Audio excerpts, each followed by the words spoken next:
I decided to do my interest project on men and women politicians and the different expectations and the different consequences they face when they are caught committing either adultery or some other sort of indiscretion. The reason I chose this is that there is been ongoing debate over Hillary Clinton running for president, whether she should or she shouldn't. And one thing that keeps coming up over and over and over again is her husband's indiscretions and how those kind of have been following her around and whether that's something she can use as a positive or a negative.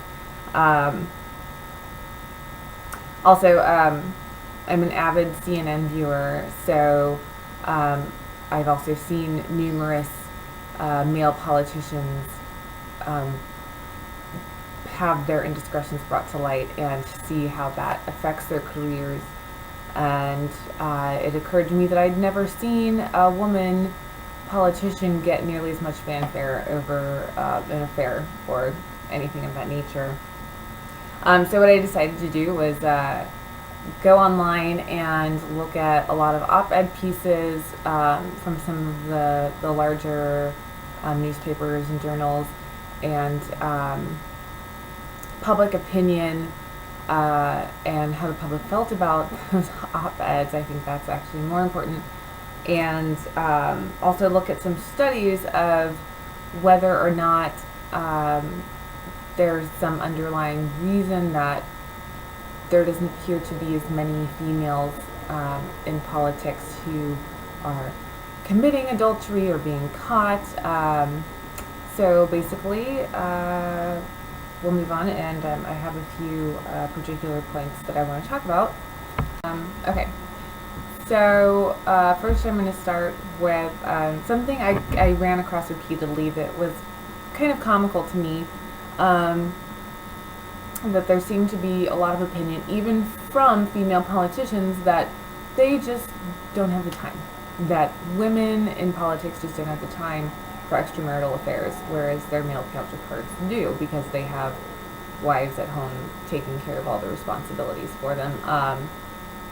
So I'll actually quote a few. This is Representative Carolyn Maloney, and this is from an article on Jezebel.com.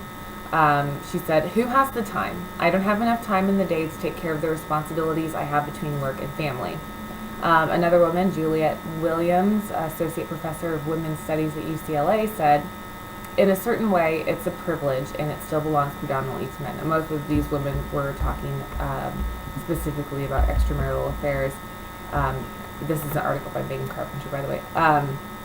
So basically, what all of these women are saying is that they are still continuing the gendered roles that they're expected to of wife and mother and caring for the home and all of the responsibility that entails, on top of these very high power, high stress political careers. And basically saying that the men don't have to deal with that.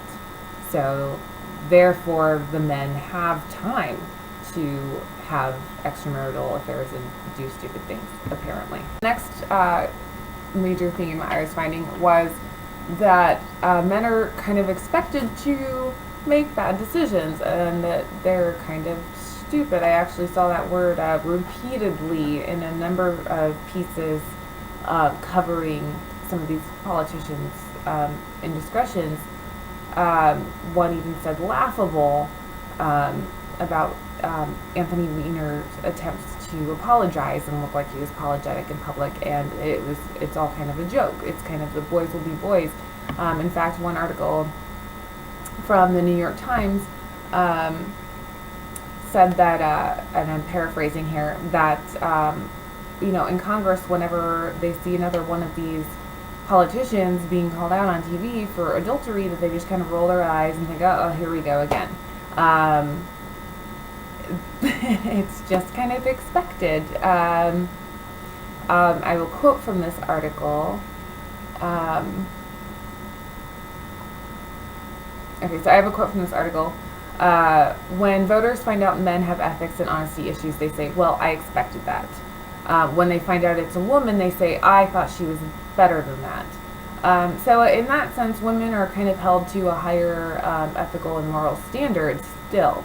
And I think that's still just culturally, women are expected to make better decisions or more appropriate and responsible decisions. And that was from the New York Times. Cheryl Gay Stolberg. The article is "When It Comes to Scandal, Girls Won't Be Boys." The irony.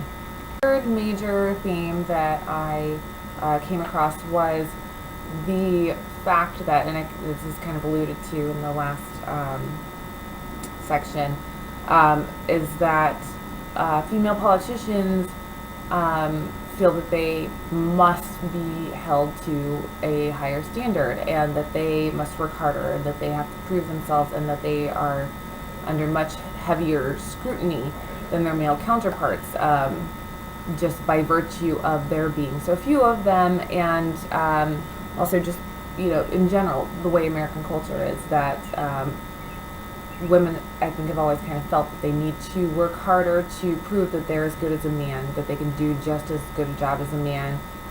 In the New York Times article that I just quoted by Stolberg, they noted that women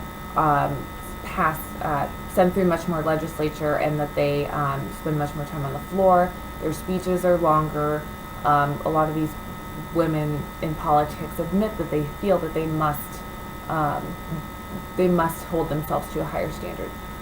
So that in turn leads people to believe that they wouldn't misstep. They're not as likely to misstep because they're perfectly aware that the simple fact that they are a woman makes them more easily criticized. So they're much more careful. So I learned a lot actually while I was researching for this interest project. One of the main things that I feel like I really learned is how hard it is, how much more difficult it is for a woman in politics than it is for a man, because they are scrutinized so much more. And even if it's not actually happening, it's the sense by these women that they are being scrutinized so much more. So they have to hold themselves to a much higher standard, and that must make it, that much more stressful. The other things that I learned, and this just to wrap everything up, is that statistically, men are more likely to be caught cheating. Political men specifically are more likely to be caught cheating, or more likely to be thrust into the public light for their infidelity, simply due to the fact that women are still such a minority in politics. From the same New York Times article by Stolberg, only 16.6% of Congress is female, 23.5% of legislative seats, and only 8 out of 100 big city mayors are female. So just by virtue of their rarity, it's less likely that a female politician is going to be caught cheating, because there's just so much fewer of them. Although statistically, women are not a great deal less likely to cheat. I had a really hard time finding good numbers because they were really kind of all over the place. But according to the Daily Mail, there was an article published that put men and women at like a 5-point difference in the percentage of them that cheat.